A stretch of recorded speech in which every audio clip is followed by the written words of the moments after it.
Le damos la bienvenida a Óscar Caipo, presidente de la CONFIEP, para conversar sobre este panorama que finalmente es el que, como repito, redunda en el mayor bienestar de los peruanos. ¿Cómo está usted, Óscar? Gracias por estar con nosotros. Buenas noches. Buenas noches, Enrique. Gracias por la invitación a conversar contigo nuevamente y a través tuyo con tu teleaudiencia. Bueno, si vemos esto a partir de lo que va a ser el voto de investidura o el voto de confianza de la presidenta del Consejo de Ministros, ¿cómo observa este conjunto, esta propuesta, evidentemente luego del cambio del señor Bellido?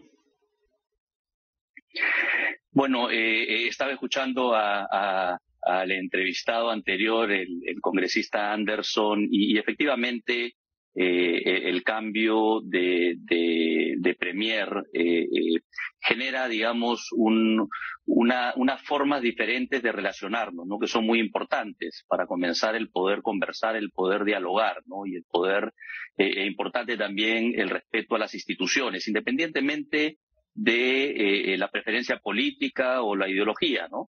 Entonces creo que eso ha sido bien recibido. Esperamos que esto sea acompañado también de mayor coherencia, ¿no? Dentro del gabinete, ¿no? Porque el gabinete del señor Bellido salía un ministro a decir una cosa y luego salía otro a decir otra cosa. Ahora sí, por ejemplo, estamos viendo a la premier Vázquez decir, pues, por ejemplo, que la Asamblea Constituyente no es una prioridad, que es la salud, que es la reactivación. Sentimos que el gobierno ahora sí entiende cuál es la prioridad y las necesidades que tienen las personas. Lo mismo habla el ministro Franque, y entonces empezamos a encontrar cierta coherencia que esperamos que se mantenga, si bien sabemos también que hay una preocupación principal en la cartera del Interior y algo de preocupación también en educación, y si el lunes esto se va a discutir, creo que a estas alturas sería poco responsable poner en peligro, digamos, el voto de investidura al gabinete sin posiblemente hacer esos ajustes, ¿no? Bien, ahora, ¿cómo observan ya ustedes los temas sectoriales? Hace unos días precisamente estuvo el ministro Franque aquí explicando el sentido de lo que va a ser la reforma tributaria, es decir, ellos lo que quieren es, en primer lugar, combatir fuertemente evasión, elusión. Sabemos que el IGB se cobra el 50%, pero claro, cuando hablas de evasión y elusión, hablas en muchos casos de empresas de mediana para arriba. Hay otra parte que es, por supuesto, más inmediata, incluso, que es el tema minero, ¿no? Donde se están asesorando con el Fondo Monetario. Y hay una tercera parte, seguramente, que es más de mediano plazo, que va en la línea de una suerte de reingeniería de la SUNAT. Utilizar más herramientas tecnológicas, más Big Data, que tú cumplas 18 años y tengas tu RUC de frente, puedan hacer el cruce rápidamente con transacciones financieras, ¿no? Y poder saber quién no está pagando lo que debería. ¿Cómo observa esa concepción de Franque con respecto a la reforma tributaria, con la que espera, por cierto, recaudar, nos dijo, hacia el final del mandato, 4 puntos más del PBI? Yo creo que es importante abordar la reforma tributaria, y hay que hacerlo con digamos, la información correcta y con la asesoría correcta, ¿no? Y saludamos que hayan involucrado al Banco Mundial para poder justamente revisar, digamos, el esquema tributario que tiene el sector minero, que ya ha sido trabajado hace 10 años y que como consecuencia de eso, con los niveles de precios de los metales que tenemos ahora, se va a tributar 3 veces más que el año pasado, ¿no? De 3.000 y pico millones de soles de pago de impuestos va a pasar a más de 12.000 millones de soles este año. Entonces, hay poco margen, ¿no? Ya se está tributando alrededor de casi el 50% de la utilidad neta entre 5 o 6 tributos que tiene ese sector. Entonces, lo que tenemos que tener muy claro es que no podemos perder competitividad. Entonces, ese es un frente, sin lugar a dudas. Pero el otro ha sido, pues, claramente los gobiernos anteriores no han tenido la capacidad de resolver uno de los principales problemas que tiene el país, que es la informalidad, ¿no? Entonces hay informalidad laboral, hay informalidad empresarial también, ¿no? Entonces creo que revisar el régimen de las pymes también es importante, porque muchas veces se legisla y no solamente en tributación, sino en otro tipo de regulaciones, pensando solamente en las grandes empresas, y creemos que eso es lo que origina el alto grado de informalidad que hay, porque hay una barrera de transitar a la informalidad a la formalidad. Hay un alto costo que las micro, las pequeñas y las medianas empresas es muy difícil poder abordar y conseguir manejar adecuadamente sus finanzas para subsistir en la formalidad. Entonces creo que es sano también que se revise, pero que se tenga en mente eso, ¿no? No solamente tenemos que pensar en que hay pocas empresas grandes que tributan mucho, sino ver cómo ayudamos a transicionar hacia la formalidad a la micro y pequeña empresa, que representa micro, pequeña y mediana, alrededor del 99% de los contribuyentes, y el alto grado de informalidad es muy grande ahí también. Son absolutamente claves esas facultades que va a solicitar el Ejecutivo, según lo que nos dijo Franque, en los próximos días. El tema del régimen laboral, eso está, digamos, hay un signo de interrogación ahí. La agenda que había planteado el ministro Maraví era en realidad sumamente combativa, por decir lo menos. No sabemos todavía si la ministra Chávez va a morigerar esa línea. Entiendo que se va a reactivar el Consejo Nacional del Trabajo, donde debería plantearse pues un escenario de diálogo. Si usted tiene que resumir cuáles son las demandas de los gremios con respecto al tema laboral, que siempre es tan delicado y difícil, ¿cómo la pondría? Bueno, en primer lugar, quisiera, si me permites, Enrique, saludar la invitación que nos hizo la ministra Chávez a poder sentarnos a conversar y escuchar nuestras preocupaciones, y así fue planteado. Y así como en reuniones anteriores, habiéndose reunido con las centrales sindicales, mencionó pues que el Ministerio de Trabajo es la casa de los trabajadores, nos mencionó que también es de los empleadores, porque empleadores y trabajadores formamos un binomio que es la empresa, ¿no? Entonces nos necesitamos mutuamente y tenemos que tener la capacidad de ponernos de acuerdo, sobre todo en este momento tan difícil, en donde si bien se ha recuperado el empleo total a niveles muy cercanos al 2019, el empleo se ha precarizado mucho, ¿no? Con alrededor de 2 millones de trabajadores en subempleo, con un ingreso promedio de 16%, y sobre todo ha disminuido en el empleo juvenil, que ha caído el empleo juvenil urbano en 33%, es decir, uno de cada 3 jóvenes que tenía trabajo hoy no lo tiene,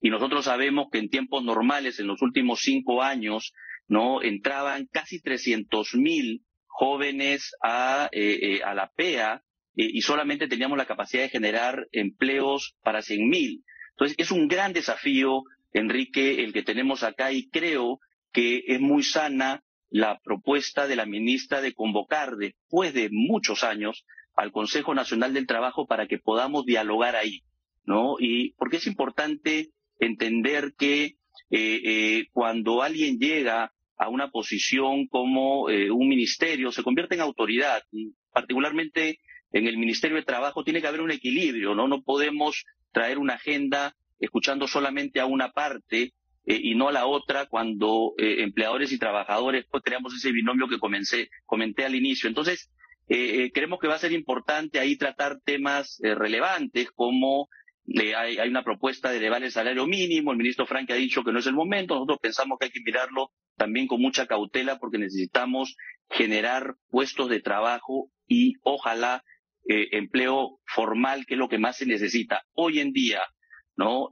Prácticamente 1 de cada 5 trabajadores está en la informalidad, lo que implica que no tiene un contrato laboral y no tiene cobertura social. En adición al SIS, no tiene CTS, no tiene vacaciones, no tiene seguro vida ley, no tiene fondo previsional, y entonces es ahí donde se vulneran los derechos humanos, ¿no? ¿Es 1 de cada 5 o 4 de cada 5 el que está en la informalidad?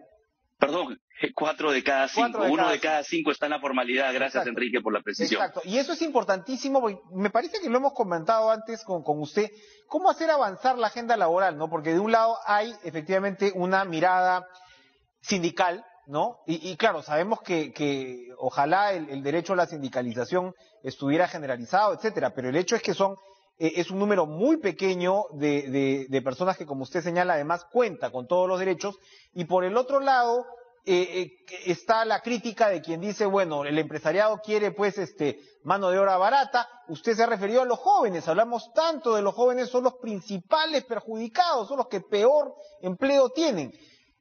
Es una tragedia en realidad, o sea, van avanzando los años y es cada vez más difícil para el joven, incluso para el profesional, etcétera, engancharse de manera adecuada en el mercado. ¿Cómo hacer? ¿El tema va por el lado para ustedes de la flexibilización? ¿Cómo hacer? Mira, solo quisiera comentar algo, Enrique. Los jóvenes tienen un impacto doble, ¿no? Porque al perder su fuente de empleo o reducir sus ingresos, muchos de ellos han tenido que dejar de estudiar. Entonces, ha caído las matrículas en un 25% aproximadamente de educación superior. Entonces, hay un impacto también de mediano y largo plazo que hay que tener en cuenta, ¿no? Es un tema muy complejo, ¿no? Yo creo que cuando uno está en niveles de informalidad como los que tiene el Perú, con un tejido empresarial predominantemente de micro, pequeña y muy pocas medianas empresas. Es muy sintomático, la pirámide se adelgaza en la mediana y hay más empresas grandes que medianas. Es muy interesante el efecto que hay en el país. Realmente necesitamos de mucha experiencia, posiblemente internacional, para poder desbloquear esto, ¿no? Y hay un bloqueo, sin duda, que es de posiciones, ¿no? A veces se piensa que los empresarios lo único que queremos es pagar menos contribuciones y no reconocer esos derechos laborales, pero realmente lo que nos preocupa es que podamos estar en un país en donde 4 de cada 5 pues no tenga esta protección social y que no tengan pues, nos expongan a lo que ha pasado en la pandemia, que la gente ha tenido que salir a buscarse el ingreso en el día a día y exponerse, ¿no? Y no nos permita tener digamos, un grupo de trabajadores que eventualmente se convierten en consumidores en el día a día y que generarían pues una economía de crecimiento con base en la demanda muy robusta, ¿no? Entonces, según estudios que hemos estado revisando, ¿no? Nosotros deberíamos tener prácticamente el doble de formalidad. Entonces, imagínense que en vez de tener alrededor de 3 millones de empleados formales, podamos tener 6. Imagínense lo que eso generaría de los aportes a la seguridad social para poder mantener un mejor sistema de salud. Entonces, entraríamos en un círculo virtuoso muy potente, ¿no? Y eso podría originar con una base mayor, que quizás la contribución pueda bajar y eso ayuda a que podamos ampliar la base también de trabajadores formales en el futuro, ¿no? No es quitarle derechos, sino es buscar las economías de escala y un mejor servicio y protección social para ellos, ¿no? Pero es un tema que como país a veces no vemos, necesitamos resolverlo, ¿no? No, y interesante que mencione la asesoría internacional, porque precisamente a eso también está recurriendo Franke en el tema tributario, con el Banco Mundial, con el Fondo Monetario, así que probablemente podría haber un ángulo ahí. Para terminar, tenemos un minutito. En este clima de desconfianza se han conocido estos chats donde hay empresarios que hablan de continuar con la intención, dicen, de vacar a Castillo. Eso evidentemente, por más que a uno le guste o no le guste el gobierno, no coadyuva a digamos, generar un clima de confianza. Entiendo que usted se ha alejado de la Asociación Integridad por el Perú. Cuéntenos, por favor, coméntenos cómo se ha tomado esta situación.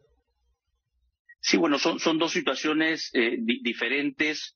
La de esos chats que obviamente llaman la atención y preocupan, por más que sea una conversación privada, pues todo ese tipo de acciones desestabiliza, ¿no? Nosotros como empresarios y dentro de la institución, Ricardo Márquez, el presidente de la SNI, también ha deslindado con ello. Nosotros necesitamos estabilidad.